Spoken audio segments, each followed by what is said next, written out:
Hello student, this is अंकित मिश्रा। बच्चों, हम लोगों ने सारे टॉपिक्स इंग्लिश में कवर कर लिए हैं। अब बारी है आपको उनके रिवीजन करने की। और यहाँ पर है हमारे सामने एक प्रीवियस पेपर, इसमें 25 क्वेश्चन है बच्चों। आप लोग पहले ही अप्लाई कर चुके हैं, आपको अपलोड किया जा चुका था ये क्वेश्चन पेपर और आपने ये कर लिया है। नहीं किया है तो जा करके जल्दी से इसको कर लीजिए और फिर मेरे साथ आइए। चलिए तो शुरू करते हैं बच्चों। यहाँ पर सबसे पहला क्वेश्चन हमारा है he was not accustomed to. He was not, बच्चों सबसे पहले समझने की कोशिश किया करिए, ये फिलर के रूप में है ये सब, तो ट्राई टू अंडरस्टैंड लिखा क्या है ना। और फिर सारे ऑप्शंस को आप फिल करके देखिए, जो सबसे बेहतर लगे, जो दिल से आवाज आए वो लगाइए। He was not accustomed to, क्या कह रहा है बच्चों? He was not accustomed to, वह अभ्यस्त नहीं था। अकस्टम्ड टू का मतलब बच्चों क्या होता है? अकस्टम्ड टू का मतलब होता है गिवन टू, और गिवन टू का मतलब होता है बच्चों अभ्यस्त होना, किसी चीज का यूज्ड टू होना। क्या होना बच्चों? यूज्ड टू होना, अर्थात अभ्यस्त होना। समझ गए बच्चों? और इसके बाद जब भी कोई वर्ब आएगी हमेशा जेरंड फॉर्म में, अर्थात वर्ब प्लस आईएनजी फॉर्म में आएगी। कैसे आएगी बच्चों? Verb plus ING. Accustomed to, इसका भी अर्थ है अभ्यस्त होना। Given to, accustomed to, used to, है ना बच्चों? इन सब का अर्थ होता है अभ्यस्त होना। ओके, और इनके बाद अगर बच्चों कोई वर्ब आए तो आईएनजी फॉर्म में लगाना है। ये दो तरह से चीजें पूछी जाती हैं। तो चलो पढ़ते हैं, मीनिंग निकालते हैं। He was not accustomed to, वह अभ्यस्त नहीं था। किस चीज का? Getting up early. देखो वर्ब प्लस आईएनजी आई हुई है। गेटिंग अप अर्ली, जल्दी उठने का अभ्यस्त नहीं था। टू गो, जाने के लिए। क्या चीज जाने के लिए? अब मॉर्निंग वॉक, एक मॉर्निंग वॉक के जाने के लिए। तो बच्चों क्या क्या आ सकता है यहाँ? Early to go to morning walk, या फिर to go at a morning walk, या फिर to go for a morning walk, to go of a morning walk. पढ़कर देखिए, बेहद आसान है, सबने ट्राई किया है। द आंसर इज थर्ड, है ना बच्चों? फॉर ही होगा और कुछ नहीं होगा। गो for a morning walk, articles में आपने इसको, ये फ्रेज हम लोगों ने देखा हुआ था और आप अक्सर बातचीत में इसको इस्तेमाल भी करते हैं। गो फॉर अ वॉक, ठीक है भाई, वॉक के लिए जाना। बेहद आसान था। याद रखने वाली चीज ये है बच्चों कि गो फॉर अ वॉक होता है। दूसरी चीज इसमें सीखने वाली given to and accustom to और यूज टू, इसका अर्थ अभ्यस्त होना होता है। इनके बाद अगर कोई वर्ब आएगी तो बच्चों वो आईएनजी फॉर्म में आएगी, राइट? ये याद रखने वाली बात थी। चलो आगे बढ़ते हैं। Next is are prices are subject a heavy discount. बच्चों देखिए, ध्यान से पढ़िए इसको और सारे ऑप्शंस लगा करके कोशिश करिए इसका मीनिंग निकालने की। आर प्राइसेस, प्राइसेस जो है बच्चों, प्राइसेस मूल्य, आर सब्जेक्ट वो विषय है किसी चीज का, अ हैवी डिस्काउंट एक भारी डिस्काउंट का सब्जेक्ट है। तो बच्चों क्या आएगा? Are prices are subject at a heavy discount, with a heavy discount, to, या फिर फॉर। तो बच्चों सब्जेक्ट के साथ आप हमेशा क्या देखेंगे? टू ही देखेंगे। जब कोई चीज किसी चीज के सब्जेक्ट टू हो, अर्थात उससे प्रभावित हो, है ना बच्चों, उससे कंट्रोल्ड हो। आपने टीवी पर देखा होगा, mutual fund investments are subject to market risk, कि जो म्यूचुअल फंड्स हैं वो किसके जो है रिस्क पर हैं, कैसे हैं, किस चीज का विषय है, वो मार्केट रिस्क पर निर्भर है। ठीक है, तो कोई चीज अगर किसी चीज के सब्जेक्ट टू है, कौन सी चीज है वो? That is price is subject to what? Heavy discount, right? तो कोई चीज, कोई एक चीज किसी दूसरी चीज के सब्जेक्ट टू है, मतलब उससे प्रभावित है कहीं किसी न किसी रूप में, पॉजिटिवली और निगेटिवली। फाइन, चलो याद रखिए, कुछ और नहीं, सिर्फ सब्जेक्ट टू। बहुत अच्छा है, mutual funds are subject to market risk. चलो ठीक है ना बच्चों? ठीक, आगे बढ़ जाते हैं। तो कुछ और नहीं आएगा सिवाय टू के। फाइन, बेहद आसान था ये। Next is we are pleased. We are pleased, क्या लिखा हुआ है बच्चों? We are pleased. मैं इसको थोड़ा सा जूम कर देता हूं, नाउ ये ज्यादा बढ़िया है। चलो बच्चों पढ़ो, वी आर प्लीज्ड, हम प्लीज्ड हैं, खुश हैं। प्लीज्ड का मतलब बच्चों क्या होता है? प्रसन्न होता है। We are pleased, we are happy to offer it, इसे ऑफर करके, टू यू, आपको, ये हम लोग खुश हैं इसे ऑफर करके आपको, discounted price, eight a discounted price, over a discounted price, in a discounted price, on a discounted price. बच्चों सभी ऑप्शंस को जब आपके पास फिलर मौजूद हो तो आप उन सारे वर्ड्स को वहां रखिए एंड देन रीड इट, और फिर इसे पढ़िए। आसानी से आपको आंसर मिल जाएगा। अगर आपने रीडिंग की है, आपने चीज़ें पढ़ी हैं, तो ज़रूर वो चीज़ रिकॉल हो जाएगी, आ जाएगी निकल कर। ठीक है, बाकी कोई जुगाड़ जैसी चीज़ होती नहीं है इंग्लिश में।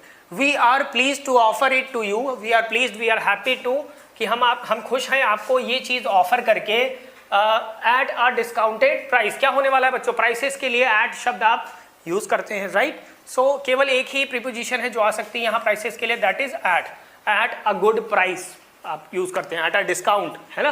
ठीक है, तो बेहद आसान, ये भी सबने सही किया होगा आई होप। नेक्स्ट बच्चों, सबसे पहले आपको ट्राई करना है, सब लोग सबसे पहले इसको लगा कर ही इसे सुनिएगा। India faces stiff competition, India faces stiff competition. कैसा बच्चों कंपटीशन? स्टिफ मतलब very hard, cut throat competition. कैसा बच्चों? कट थ्रोट, गला काट, कट थ्रोट कंपटीशन, है ना। गला काट महंगाई भी होती है, cut throat. Okay, India faces stiff competition. India क्या क्या फेस करती है बच्चों? बहुत ही ज़बरदस्त कंपटीशन फेस करती है, ठीक है। चाइना, अच्छा यहाँ पर चाइना लिखा हुआ है, चाइना से, ठीक है। और यहाँ पे कुछ आना है, एंड यहाँ पर भी कुछ आने वाला, यहाँ पर भी ब्लैंक है। चाइना द बीपीओ बिजनेस, किस तरह का बिजनेस बच्चों? बीपीओ बिजनेस में। फाइन, तो अब सारे वर्ड्स हैं अपने पास, दो प्रीपोजिशंस हैं, 2 blank 2 preposition. India faces stiff competition from China in the BPO business. Sound करता है बच्चों, इसका मीनिंग निकलता है। ये ऑप्शन पढ़िए बच्चों, सब लोग रख करके मीनिंग वाइज बच्चों करिए, हमेशा ग्रामर नहीं लगानी, meaning wise, grammar and meaning दोनों को साथ में लेकर चलना है। कोई एक चीज काम नहीं करती, ये प्रूवन है। So India faces stiff competition from China, India face करती है stiff competition from China, China से, इन द बीपीओ बिजनेस, इस बिजनेस में, बीपीओ बिजनेस में। ठीक है बच्चों, ये बच्चों बिल्कुल ठीक लगता है, पढ़ने में ठीक है। इसको चेक कर लीजिए, India faces stiff competition with China, China के साथ कि चाइना से, चाइना से, विद नहीं हो सकता है ना बच्चों। और ऑन द बीपीओ बिजनेस भी नहीं होगा। ऑन तो हम तब इस्तेमाल करते हैं जब कोई चीज़ किसी चीज़ पर रखी हुई हो, उससे टचिंग हो, है ना, ठीक है। या फिर बहुत ही डिटेल में हम किसी चीज़ पर बात कर रहे हो, तब ऑन आ सकता है, ठीक है। तो हटा दो, ये विद की वजह से बच्चों कमज़ोर होता है, उससे बेहतर ऑप्शन अपने पास अवेलेबल है। Next is by, by China, India faces, ये तो प्रेजेंट उसमें एक्टिव में बच्चों लिखा है, और बाई का इस्तेमाल हम लोग पैसिव में किया करते हैं। ये लिखा है एक्टिव में, India faces stiff competition, present indefinite का पैसिव एक्टिव है बच्चों। तो एक्टिव में हम लोग जनरली बाई का यूज़ क्यों करने वाले हैं? हमारे पास जब एक अच्छा ऑप्शन अवेलेबल हो, तो हम लोग इसके लिए नहीं जाएंगे। in China in the BPO business, India faces competition, stiff competition in China, India China में जाकर कंपटीशन फेस करता है। बकवास है ये बिल्कुल अन्याय है इंग्लिश के साथ। तो सिर्फ और सिर्फ बच्चों ये जाने वाला है, India faces stiff competition from China in the BPO business, so easy.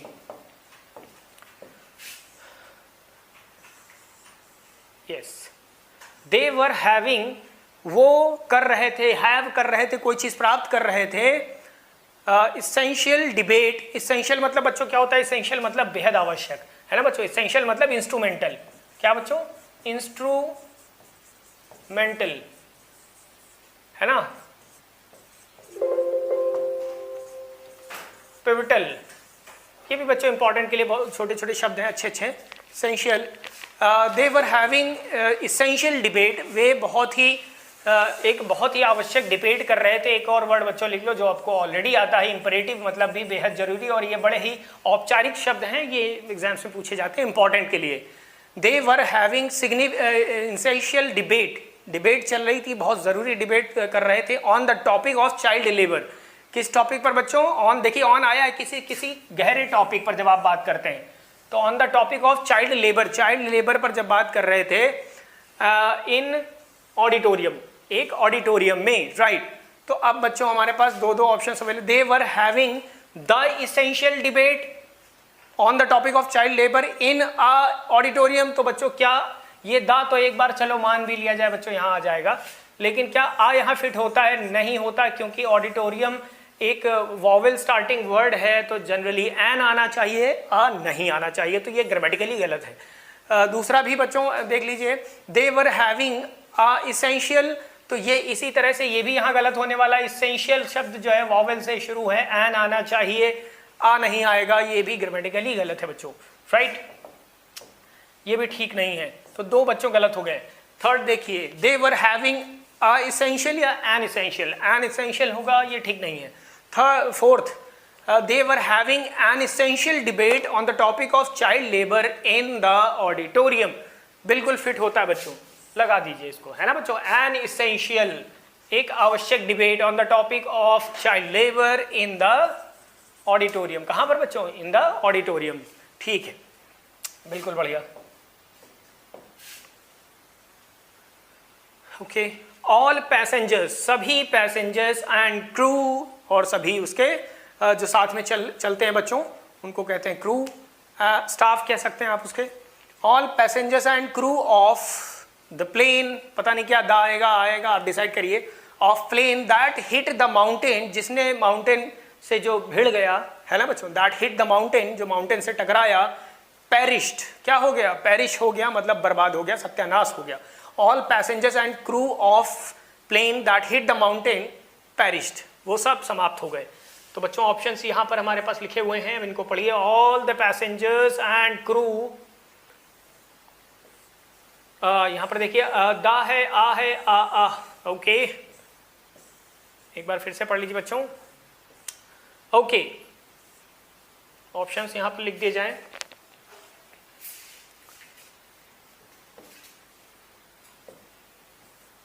Okay,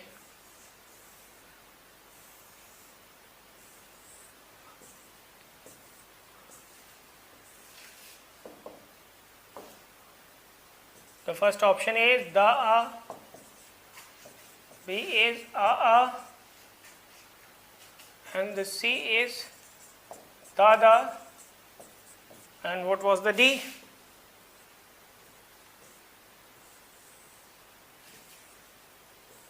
And the. Fine.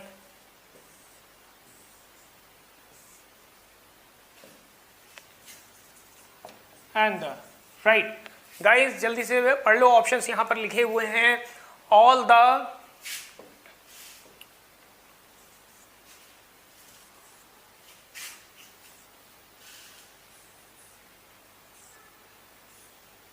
Now it would be easy for you. चलो बच्चों, all the passengers and crew of a plane that hit the mountain perished, या फिर पढ़कर देखिए, जो बच्चों बहुत ज़्यादा नेचुरल लगे वो होने वाला है, कोई इसमें बहुत अच्छी ग्रामर नहीं है। ऑल अ पैसेंजर, क्या बच्चों ऑल अ पैसेंजर्स हो सकते हैं? आ तो नहीं हो सकता किसी कीमत पे बच्चों। ये वाला ऑप्शन तो बिल्कुल ठीक नहीं है, क्योंकि ये पैसेंजर्स लिखा हुआ है, ये प्लूरल है, हम किसी भी केस में यहाँ पर आ नहीं लगा सकते।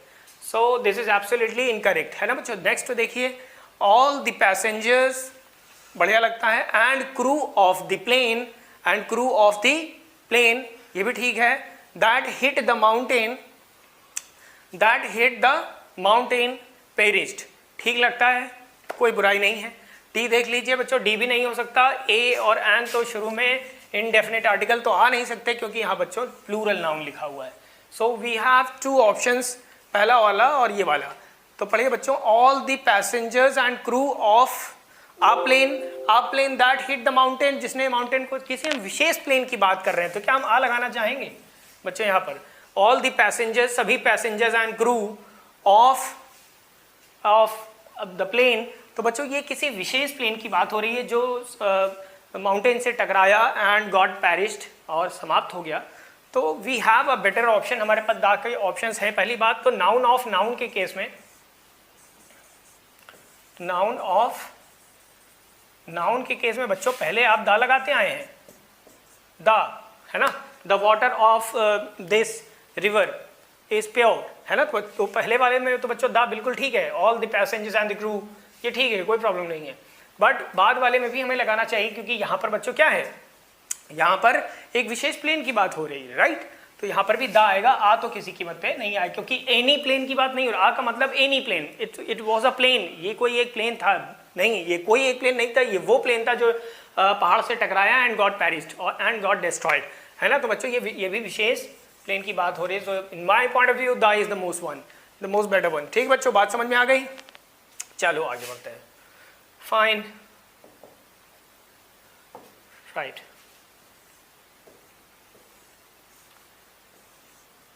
नेक्स्ट देखिए बच्चों, New York based architectural organisation 1, New York based architecture organisation कोई न्यूयॉर्क में उपस्थित आर्किटेक्चरल ऑर्गेनाइजेशन है बच्चों, वन, उसने जीता, क्या जीता? इंटरनेशनल डिजाइन कंपटीशन, उसने जीता इंटरनेशनल डिजाइन कंपटीशन। ठीक है बच्चों, तो ऑप्शंस अवेलेबल हैं। A New York based architectural organisation won an international design competition, an international design competition. तो बच्चों ग्रामेटिकली आपको शायद ये ठीक लग रहा हो, बट दूसरे ऑप्शंस भी चेक कर लें। An New York based architectural organisation तो नहीं हो सकता, एन बच्चों यहाँ पर फिट नहीं होता है, राइट? एन फिट नहीं होता न्यूयॉर्क की वजह से, तो ये ठीक नहीं grammatically. Next, a New York based architectural organisation, एक न्यूयॉर्क बेस्ड आर्किटेक्चरल ऑर्गेनाइजेशन, ये भी साउंड करता है बच्चों। वन, जीता the international design competition. The, ये द बच्चों यहाँ पर बहुत बढ़िया है। इस कंपटीशन के पहले, इंटरनेशनल डिजाइन कंपटीशन के पहले आप पढ़कर देखिए बच्चों, द ज्यादा बेहतर है या फिर एन ज्यादा बेहतर है? तो ऑफ कोर्स द ज्यादा बेहतर है ना, जोर दे रहा है। कैसा competition? International design competition, right? So cups and trophies और ऐसी चीजों के पहले हम कॉम्पिटिशन्स के पहले द लगाते आए हैं, द जोर देता है ना बच्चों? ठीक है, इसको पढ़ लीजिए। The New York based architecture organisation one, आ तो नहीं होगा ग्रामेटिकली, तो आ के बजाय हम एन ला सकते थे, जो कि यहाँ पर ऑप्शन अवेलेबल था। सो बच्चों केवल और केवल थर्ड जाने वाला है। A New York based architectural organisation, एक न्यूयॉर्क बेस्ड आर्किटेक्चरल ऑर्गेनाइजेशन ने क्या जीत लिया बच्चों? एक महान इंटरनेशनल डिजाइन कॉम्पिटिशन जीत लिया, तो इसलिए ये यहाँ पर द होएगा। ठीक है बच्चों, बिल्कुल ठीक है ये। Next, after a long and exhausting journey, एक लंबी और थकाऊ जर्नी के बाद, यात्रा के बाद, दे अराइव्ड होम, वे घर आए, लास्टली, फाइनली, एट लीस्ट या फास्टली? सारे बच्चों पढ़िए और बताइए। After a long and exhausting journey, after a long and exhausting journey they arrived home, they arrived home lastly, finally, at least and fastly. क्या होने वाला बच्चों? फाइनली, सिर्फ और सिर्फ बच्चों क्या? फाइनली, लास्टली नहीं होगा बच्चों, है ना? अगर यूज करना है तो एट लास्ट यूज कर सकते थे हम, लेकिन एट लास्ट बच्चों ऑप्शन में नहीं है। तो लास्टली जैसी कोई चीज नहीं हम यूज करने वाला, अननेचुरल एडवर्ब है ना, जो यूज नहीं होती। केवल लास्ट एक ऐसी एडवर्ब है बच्चों जो एडवर्ब की तरह भी काम करती है और एडजेक्टिव की तरह भी काम करती है, राइट? सो एल वाई लगाने की जरूरत नहीं है इसमें। फास्टली बकवास है, दे अराइव्ड होम। फास्टली, फास्टली कहाँ है बच्चों? बहुत लंबी रही है, फास्टली नहीं होने वाला। एटलीस्ट का मतलब कम से कम, दे अराइव्ड होम, वे घर आ गए, कम से कम बकवास, कोई मीनिंग नहीं निकलता सिवाय फाइनली, अंततः वे कहाँ आ गए? अपने घर पहुंच गए, एक लंबी और थका देने वाली जर्नी के बाद। Being occupied with important matters, being occupied with important matters, he had no time to meet us. क्या बच्चों कह रहा है? बीइंग ऑक्यूपाइड, ऑक्यूपाइड का मतलब बच्चों बिजी, है ना? जब कोई चीज ऑक्यूपाइड है मतलब वैकेंट नहीं है, खाली नहीं है ना, बिजी है। तो बीइंग ऑक्यूपाइड, व्यस्त होने की वजह से, विद इंपॉर्टेंट मैटर्स, कई महत्वपूर्ण चीजों से व्यस्त होने की वजह से, ही हैड नो टाइम, उसके पास समय नहीं था, टू मीट अस, हमसे मिलने का। अच्छा, इसमें बच्चों करना क्या है?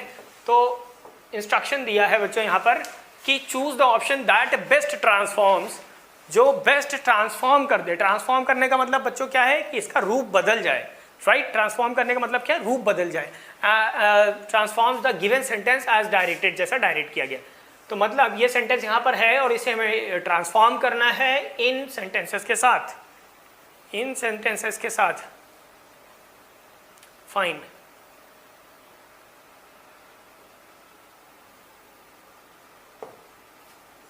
आई होप आपको, आप देख पा रहे हैं। फाइन, तो बच्चों पढ़िए सब, पहले सेंटेंस पढ़ लीजिए क्या लिखा हुआ है, क्या मीनिंग दे रहा है, और उसी के हिसाब से आपको ट्रांसफॉर्म करना है। 4 ऑप्शंस बच्चों अवेलेबल हैं, 1 2 3 4, इन चारों से आपको रिप्लेस करना है। ओके, दो सेंटेंस पढ़ लीजिए पहले बच्चों। Being occupied with important matters, किसी महत्वपूर्ण मैटर में बिजी होने की वजह से, ही हैड नो टाइम, उसके पास समय नहीं था बिल्कुल कतई, टू मीट अस, हमसे मिलने का। अब बच्चों पहला ऑप्शन क्या कह रहा है? ही वॉज, मीनिंग ऐसा ही निकलना चाहिए, आप सेंटेंस में ट्विस्ट कर सकते हैं, मतलब इन्हें चेंज कर, ट्रांसफॉर्म कर दीजिए, किसी और ढंग से कह दीजिए, सिंपल कॉम्प्लेक्स कंपाउंड किसी और तरह से तो बस मीनिंग यही निकलना चाहिए, ग्रामर नहीं गलत होनी चाहिए बच्चों।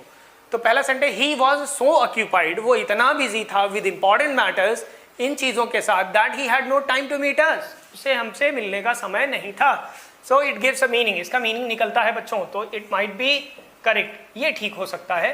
नेक्स्ट पढ़ लीजिए बच्चों, ही वॉज मच ऑक्यूपाइड, वो बहुत ज़्यादा ऑक्यूपाइड था विद इंपॉर्टेंट मैटर्स, महत्वपूर्ण चीज़ों से, so only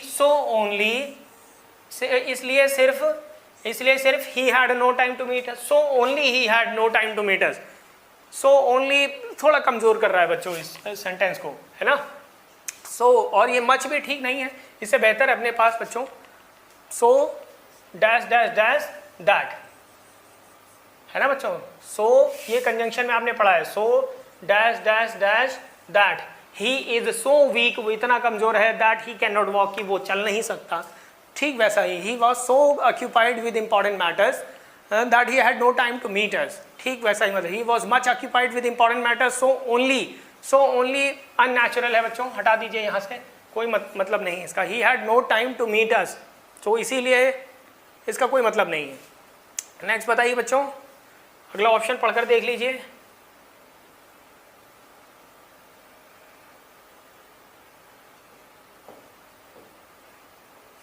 Being occupied with important matters, he had no time to meet, he had no time to him, ये बकवास है बच्चों, इसका भी कोई मतलब नहीं, सेंटेंस से बिल्कुल अलग हो गया, जो सेंटेंस कहा गया था उससे अलग हो गया।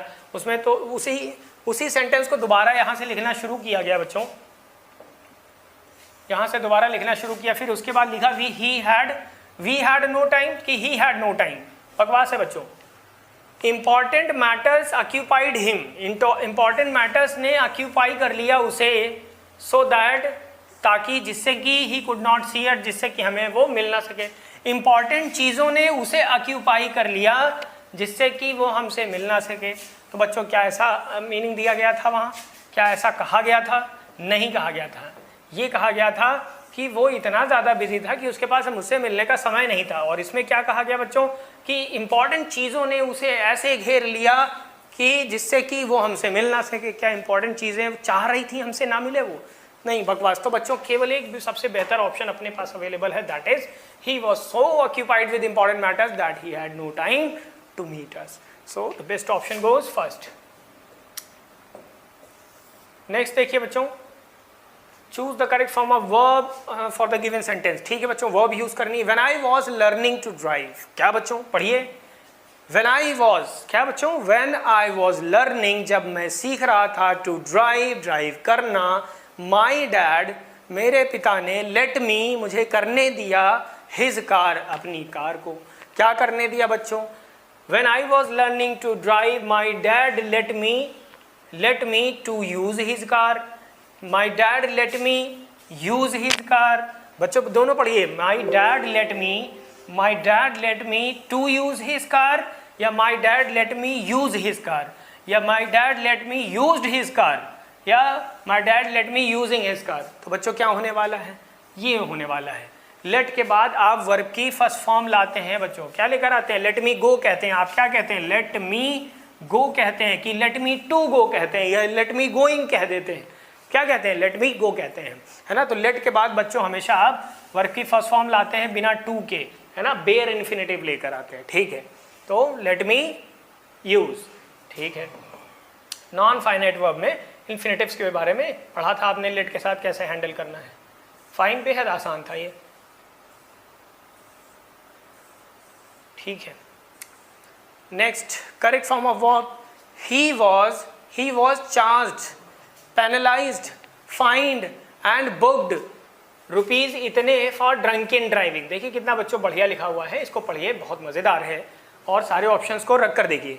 ही वॉज चार्ज्ड रुपीज इतना फॉर ड्रंकन ड्राइविंग, या फिर ही was find, he was penalised for rupees इतना, ही वॉज पेनलाइज्ड इतना फॉर ड्रंकन ड्राइविंग। शराब पीकर गाड़ी चलाने के लिए ही वॉज चार्ज्ड इतने रुपए, ही वॉज पेनलाइज्ड इतने रुपए, ही वॉज फाइंड रुपीज इतने, and he was booked rupees इतने।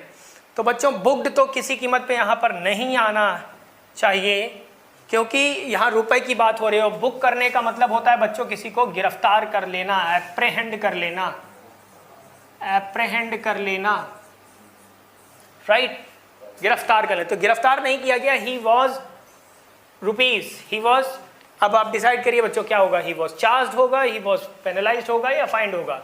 तो बच्चों ही वॉज चार्ज नहीं होने वाला है, जस्ट बिकॉज, क्योंकि चार्ज विद और अगेंस्ट होता है। He was charge with murder, right, तो विद प्रपोजिशन आती है, मर्डर से नहीं, यहाँ पैसों की बात हो रही है तो चार्ज नहीं आएगा, ठीक है। ही वॉज पेनलाइज्ड, पेनलाइज्ड दंडित करना होता है बच्चों, लेकिन एग्जैक्टली रुपए वहाँ भी नहीं हो सकते हैं जब हमारे पास ऑप्शन है एग्जैक्टली फाइन का, right.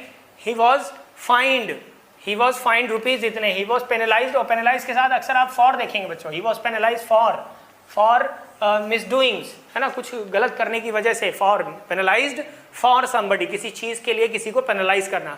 So he was fined rupees, he was fined rupees 1000, he was fined rupees 1000, right. So क्या होने वाला बच्चों, सबसे बेहतर ऑप्शन, पढ़िए, लैंग्वेज समझिए बच्चों। He was find, he was fined rupees इतने, उसे फाइन लगाया गया था इतने रुपए का फॉर ड्रंकन ड्राइविंग, राइट। सो केवल एक ही वर्ब है जो सबसे ठीक है, यहाँ चार्ज के साथ तो विद आया करता है, पेनलाइज के साथ फॉर आया करता है, and booked is use for, किसी को गिरफ्तार करने के लिए प्रयोग किया जाता, तो ये इस सेंटेंस के हिसाब से रिलेवेंट नहीं है, हटा दीजिए। तो केवल एक वर्ड आएगा बच्चों, that is find, he was fined rupees इतने, यू आर फाइंड रुपीज इतने, ठीक है, तो मस्त, एकदम ठीक। नेक्स्ट बता दीजिए बच्चों, choose the correct form of model auxiliary verb for the given sentence. I am really quite lost in this maze of lanes। बच्चों देखिए बहुत अच्छा सेंटेंस लिखा हुआ, I am really quite lost, I am really quite lost, क्या लिखा हुआ बच्चों, I am really quite lost, मैं बिल्कुल खो सा गया हूँ, in this maze, maze मतलब बच्चों क्या होता है, maze मतलब होता है भूल भुलैया, मेज का मतलब बच्चों क्या होता है, भूल भुलैया, है ना, टेढ़ी मेढ़ी गलियाँ, बहुत सारी गलियाँ पतली पतली, तो वो बच्चों मेज हैं, वो क्या है बच्चों, मेज, वाइंडिंग पाथ्स, क्या बच्चों, वाइंडिंग पाथ्स, कैसे रास्ते, टेढ़े मेढ़े रास्ते, ठीक है। ऑफ लेन्स, लेन्स मतलब सड़कें बच्चों, तो जो सड़कें हैं, स्ट्रीट्स हैं, उन टेढ़ी मेढ़ी गलियों में I was really very lost, I was quite really lost, मैं खो सा गया था बिल्कुल। And must, would, shall, could, you mind showing me how get out of here, क्या लिखा है बच्चों, दो सब रख कर वे पढ़ लीजिए, एक ऑप्शन रख के पढ़ लीजिए। मेज मतलब बच्चों भूल भुलैया, अब पढ़िए कि मैं बिल्कुल खो सा गया हूँ ऐसी गलियों में, मस्ट यू माइंड शोइंग मी, क्या तुम मुझे बता सकते हो, दिखा सकते हो, how get out of here, how, must you mind showing me how get out of here, यहाँ से कैसे निकले, या वुड यू माइंड शोइंग मी, क्या तुम मुझे दिखा सकते हो, how get out of here, यहाँ से कैसे निकले। And shall you mind, could you mind, तो बच्चों सिर्फ एक ही है रिक्वेस्ट करने के लिए, यहाँ जो सबसे अच्छा है that is would, would you mind showing me how get out of, how to get of, यहाँ टू लिखा होना चाहिए, मिसप्रिंट हो गया बच्चों, how to get out of here, how to get out of here, यहाँ पर टू होना चाहिए बच्चों, इसलिए पढ़ने में अजीब सा लग रहा है। तो सबसे बेहतर ऑप्शन है वुड यू माइंड मी, एक रिक्वेस्ट करने की का तरीका है कि आपको बुरा तो नहीं लगेगा अगर आप हमें रास्ता दिखा दें, है ना, तो ऐसा मीनिंग निकल रहा है बच्चों, तो सबसे बढ़िया है would. Next, correct form of adverb, चलो बच्चों जल्दी से चुन लो। He is entirely exhausted by the journey, he is entirely exhausted, वह पूरी तरह से एग्जॉस्ट हो गया है यात्रा से। Completely exhausted by the journey, wholly, impartially, इन सभी का मतलब बच्चों कहीं ना कहीं कंप्लीटली होता है, पूरी तरह से होता है, बट जो सबसे ज़्यादा यहाँ पर नेचुरल है दैट इज कंप्लीटली, राइट, सबसे सामान्य, ही इज कंप्लीटली, वह पूरी तरह से, एंटायर वर्ल्ड, पूरी दुनिया, होल कंट्री। सो बच्चों यहाँ पर ये सारे शब्द बहुत भारी भरकम है सिवाय कंप्लीटली के, कंप्लीटली सबसे ज़्यादा नेचुरल है सिचुएशन में, he is completely exhausted the journey, मतलब इनका भी बच्चों कहीं ना कहीं पूरी तरह से होता है, बट इस सिचुएशन के हिसाब से थके हुए को लेकर के कंप्लीटली थके हुए कहना, या एंटायरली नहीं है, है ना, एंटायर ठीक नहीं, ये सारे बहुत भारी भरकम शब्द हैं, होली, इम्पार्शली एंड एंटायरली, उनकी अपनी दूसरी जगह है, कंप्लीटली यहाँ पर सबसे ज़्यादा फिट बैठता है, शब्दों की अपनी एक जगह होती है। नेक्स्ट सेंटेंस देखिए बच्चों, choose the correct form of adverb, find, the room was decorated, कमरे को सजाया गया था, कैसे, greatly, for the wedding, wedding के लिए ग्रेटली सजाया गया था, एनिग्मेटिकली या बिल्कुल चमत्कारी ढंग से, ब्यूटिफुली या स्कार्सली, क्या बच्चों होने वाला है, स्कार्सली मतलब कम ही होता है। So the room was beautifully, the room was decorated beautifully for the wedding, है ना। सबसे बेहतर क्या है बच्चों, ब्यूटिफुली, ग्रेटली नहीं, ग्रेटली तो बिल्कुल बहुत भारी हो गया इस सिचुएशन के लिए, ग्रेटली डेकोरेट किया गया था या ब्यूटिफुली, तो क्या होने वाला बच्चों, ब्यूटीफुली होने वाला है। स्कार्सली का मतलब कमी होता है, कम से होता है, तो ये बकवास है। एनिग्मेटिकली मतलब बहुत ही चमत्कारी ढंग से, ऐसे चमत्कार करने की जरूरत नहीं, एक सुंदर सी सजावट कर दीजिए, शादी करनी है। Choose the correct form of adjective for the given sentence. A man who is indigenous, industrial, industrialize and industrious is sure to succeed. क्या कह रहा है, अ मैन एक ऐसा व्यक्ति, हु इज जो है, इंडिजिनस जो स्वदेशी हो, या इंडस्ट्रियल औद्योगिक हो, या इंडस्ट्रियलाइज्ड औद्योगिकरण हो, या फिर इंडस्ट्रियस उद्यमी हो। क्या बच्चों, उद्यमी अर्थात श्रमी, है ना, परिश्रमी। तो कौन सा बच्चों शब्द आना चाहिए, अ मैन हु इज इंडस्ट्रियस, जो क्या हो बच्चों, लेबोरियस हो, है ना, डिलीजेंट हो। क्या बच्चों, डिलीजेंट हो। इन सभी का मतलब बच्चों क्या होता है, मेहनती होना, एसिड्यूअस, एसिड्यूअस, है ना, मेहनती, उद्यमी। तो सबसे एक ही शब्द है जो आएगा यहाँ पर, दैट इज इंडस्ट्रियस। उसके लिए दूसरे शब्द हैं डिलीजेंट एंड एसिड्यूअस। ठीक है, याद रखिए। She uses a logical method of thinking. क्या यूज करती है बच्चों, she uses a logical method, एक तार्किक तरीका ऑफ थिंकिंग, सोचने का, in order to understand things, चीज़ों को समझने के लिए। शी इज़ वेरी क्या है बच्चों, वो बहुत ज़्यादा आइडियलिस्टिक है, वो बहुत आइडियलिस्टिक है, आदर्शवादी है, या ओरिजिनल लिख दिया गया बच्चों, दैट इज़ ओरिजिनल, वो बहुत ओरिजिनल है, या फिर प्रैक्टिकल है, या फिर एनालिटिकल है। कैसी है बच्चों, she uses a logical method of thinking, logic लगाती हर जगह, क्या करती बच्चों, लॉजिक्स लगाती कि अगर ऐसा है तो फिर ऐसा होना चाहिए। तो शी इज़ आइडियलिस्टिक, वो बहुत आदर्शवादी है, ओरिजिनल है, प्रैक्टिकल है। तो ओरिजिनल और प्रैक्टिकल चीज़ें तो बच्चों बिल्कुल एक जैसी ही चीज़ें हैं, राइट, प्रैक्टिकल होना। एंड एनालिटिकल, उसकी सोच बच्चों कैसी है, एनालिटिकल है ना, वो एनालाइज करती है। तो ये तो कहीं और की चीज़ यहाँ पर आ गई है, बट चलो ठीक है, कोई प्रॉब्लम नहीं है। वो कैसी है बच्चों, उसकी सोच कैसी है, एनालिटिकल, है ना, विश्लेषण करने की, चीज़ों को गौर से देख करके तब डिसीजन लेने की। So fine, answer goes fourth. Next is running at a full speed, पूरी शक्ति से दौड़ते हुए, पूरी स्पीड से दौड़ते हुए। He got out of wind, oxygen, breath और एयर। क्या बच्चों होने वाला है, रनिंग एट फुल स्पीड, एक बड़ी शक्ति से, बड़ी स्पीड से दौड़ते हुए। ही गॉट आउट, वो आउट हो गया, खत्म हो गया, किस चीज से, ऑफ विंड, हवा से नहीं। Oxygen, we got out of wind, अगर हमारे पास दूसरा ऑप्शन अवेलेबल है that is breath, out of breath, out of breath या ब्रीथ, दोनों ढंग से आप बोल सकते हैं इसको। आउट ऑफ ब्रेथ मतलब सांस कम पड़ने लगी, है ना, जब आप तेजी से दौड़ते हैं, you can be out of breath, तो आपको सांसों की कमी हो सकती है, आपको जोर जोर से सांस लेनी पड़ती है। So this is the right thing, है ना, he got out of breath. Fine, okay, choose the correct form of expression to complete the sentence. Question is right here, the flames spread.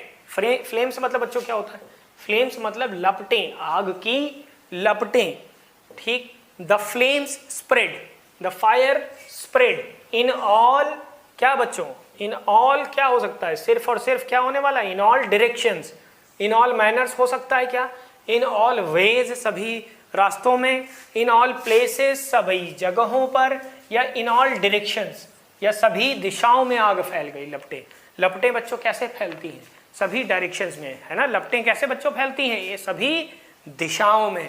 So best options available है जो, वो ये है बच्चों। Meaning wise बच्चों देखना, प्रैक्टिकल होकर के इंग्लिश को करना है, कोई रटी हुई चीज हमेशा काम नहीं करेगी इंग्लिश में, ये लिख लीजिए बच्चों। मीनिंग वाइज भी आपको चलना रहेगा, और ये बिल्कुल साक्षात प्रमाण है बच्चों, देख लीजिए क्या प्लेस उचित नहीं है, सभी स्थानों पर लपटें फैल गई, क्या उचित नहीं है? मीनिंग निकलता है हिंदी में, अर्थ निकालने वाले बच्चे बिल्कुल इसे ठीक साबित करना चाहेंगे, बट डायरेक्शंस होगा इन ऑल, सभी क्या बच्चों? इन ऑल डायरेक्शन, सभी दिशाओं में आग फैल गई। सबसे ज्यादा नेचुरल न्यूज़पेपर में आप पढ़ेंगे, आप पाएंगे नहीं। नेक्स्ट देखो बच्चों, choose the correct form of tense for the given sentence. Akshay has got up at 6 o'clock मान लो, एट 5 o'clock और 4 o'clock, eight 4 o'clock morning, every morning. ठीक है, Akshay got up every morning की बात बच्चों लिखी हुई है। अक्षय तो क्या हैज गॉट अप होने वाला है? Akshay has got up, Akshay उठ गया है प्रत्येक सुबह 4 बजे, उठ गया है, बकवास है बच्चों। विल गेट भी नहीं होगा, इज गेटिंग उठ रहा है प्रत्येक दिन, या फिर उठता है ना, तो प्रेजेंट इंडेफिनिट में होने वाली बात, चौथा ऑप्शन हमारा सही हो जाए। अक्षय गेट्स अप, ये कोई भी बता सकता है ना, सबने सही किया होगा उम्मीद है। नेक्स्ट देखो बच्चों, choose the correct form of tense for the given sentence and that is we, हम had our dinner, we had our dinner when you called, we had our dinner, हमने अपना डिनर लिया था, when you called, जब तुमने call की, हमने अपना डिनर ले लिया था। लेकिन we had के साथ कुछ और मतलब निकल रहा है, we had, ये दोनों एक ही टेंस हो गए बच्चों, ये परफेक्ट नहीं रहा, ये सिंपल पास्ट है, ये पास्ट इंडेफिनिट में जरूर लिखा हुआ है, ये पास्ट इंडेफिनिट में, और ये वाली घटना इससे पहले घटी होगी। ऑप्शन पढ़िए बच्चों, अगला क्या कह रहा है? We have our dinner when you called, we have, हमने ले लिया है जब तुमने कॉल की, तो ये घटना तो पास्ट में थी, तो ये प्रेजेंट में कैसे हो गई? ठीक नहीं है। वी वॉज होगा नहीं, प्रैक्टिकली ग्रामेटिकली गलत है बच्चों। We was having, we were having, हाँ ये बिल्कुल ठीक है बच्चों, है ना। वी वर हैविंग, हम कर रहे थे, व्हेन यू कॉल्ड, हम भोजन कर रहे थे, we were having our dinner, हम अपने रात्रि भोज को कर रहे थे, व्हेन यू कॉल्ड, जब आपने कॉल की। अब बच्चों कहेंगे इसमें सर बुराई क्या है, इस वाले सेंटेंस में क्या बुराई, इससे क्या बुराई? वी हैड आवर डिनर, ये देखिए बच्चों, वी हैड आवर डिनर अगर आप यहाँ लगाते हैं तो मैं आपसे एक सवाल पूछूंगा, ये टेंस कौन सा है? वी हैड आवर डिनर, ये भी पास्ट इंडेफिनिट है, मेन वर्ब है बच्चों। ये हैड क्या है? ये आपकी मेन वर्ब का काम कर रही है, मेन वर्ब का, है ना, और बिना हेल्पिंग वर्ब के, तो बच्चों टेंस कौन सा हो गया? Past indefinite, right. और ये कौन सा है? व्हेन यू कॉल्ड, तो ये तो आप देख करके ही बता देंगे सर ये पास्ट इंडेफिनिट है। और ये घटना क्या, इसकी ये वाली घटना क्या पहले नहीं घटी थी कॉल करने के? बिल्कुल घटी थी, ये घटना पहले घटी थी। तो जब दो घटनाएं पास्ट में, एक पहले और एक पास्ट में, सामान्य रूप से उनके टेंसेस अलग होते हैं, एक पास्ट परफेक्ट होता है तो एक पास्ट इंडेफिनिट होता है। लेकिन यहाँ पर पास्ट परफेक्ट के लिए हैड तो बच्चों चलेगा नहीं, है ना, ये हैड पास्ट परफेक्ट का हेल्पिंग वर्ब नहीं है, ये मेन वर्ब की तरह आया है, ये पास्ट इंडेफिनिट बना रहा है। अगर हैड लिखा होता तो ये जरूर पास्ट परफेक्ट, एक हेल्पिंग वर्ब और एक मेन वर्ब बनती। ये मेन वर्ब है, ये पास्ट इंडेफिनिट है। तो केवल एक ऑप्शन यहाँ पर ये है जो मीनिंगफुल है, that is were having. We were having our dinner, हम अपना भोजन कर रहे थे। When you called, the moment you called, जिस वक्त आपने हमको फोन किया, we were having our dinner, हम अपना लंच डिनर कर रहे थे। लास्ट वन इज करेक्ट, सबसे आखिरी वाला सही है बच्चों, चौथा। Choose the correct form of tense, ये बच्चों अक्सर लोग गलती करते हैं, हैड और हैड को देखकर लोग घबरा जाते हैं एक साथ। हैड बिल्कुल बुरा नहीं है बच्चों, वो हैड बिल्कुल ठीक है। एक हैड जो पहले हैड आ रहा है वो पास्ट परफेक्ट की हेल्पिंग वर्ब है, और नेक्स्ट वाली had is the main verb of have, had, right. चलो, choose the correct form of tense for the given sentence.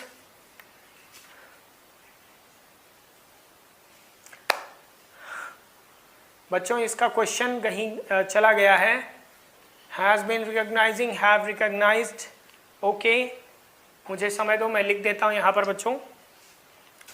Who is the girl, चलो बच्चों क्वेश्चन आ गया यहाँ पर, अभी क्वेश्चन मिसिंग था, मैंने लिख दिया है, ये मिसप्रिंट हो गया थोड़ा सा, माफ करिएगा। Who is the girl, वो लड़की कौन है? Who is the girl, who जो कि क्या कर रही है बच्चों, जो कि, and options are who has been recognizing, जो पहचान रही है, you तुम्हें at the cinema last night, कल रात सिनेमा में तुम्हें पहचान रही है, या have recognized पहचान चुकी है, recognize है, अगर have लिखा है तो बच्चों यहाँ recognized होना चाहिए था, एंड recognize, who recognize जो पहचानती है, तो ये तो कोई टेंस ही नहीं हुआ, या तो प्रेजेंट इंडेफिनिट में रिकॉग्नाइजेज कर लीजिए या फिर रिकॉग्नाइज्ड कर लीजिए, कोई एक चीज होनी चाहिए। चौथा बिल्कुल ठीक है, हु रिकॉग्नाइज्ड यू, जिसने तुम्हें पहचान लिया एट द सिनेमा, सिनेमा में last night. Who is the girl, वो कौन सी लड़की है जिसने तुम्हें कल रात सिनेमा में पहचान लिया, पास्ट इंडेफिनिट की बात है, दैट इज, इसमें रिकॉग्नाइज सबसे बेहतर है, लगा दीजिए बच्चों। ठीक है, हटने वाला है, ठीक। नेक्स्ट है बच्चों, I come from Kerala, sentence complete करना है, फिलर के फॉर्म में है। आई कम फ्रॉम केरला, कि मैं केरला से आता हूँ, मतलब आई कम फ्रॉम केरला मतलब I belong to Kerala. Where do you come from, क्या लगाओगे बच्चों, सिर्फ और सिर्फ एक ही है, where will you come from, where did you come from, where are you coming from, या फिर where do you come from, आप कहाँ से आते हैं, है ना, वेयर आप कहाँ से आते हैं। ठीक है, बिल्कुल ठीक है, सबसे बेहतर एक ही ऑप्शन है। नेक्स्ट देखिए बच्चों,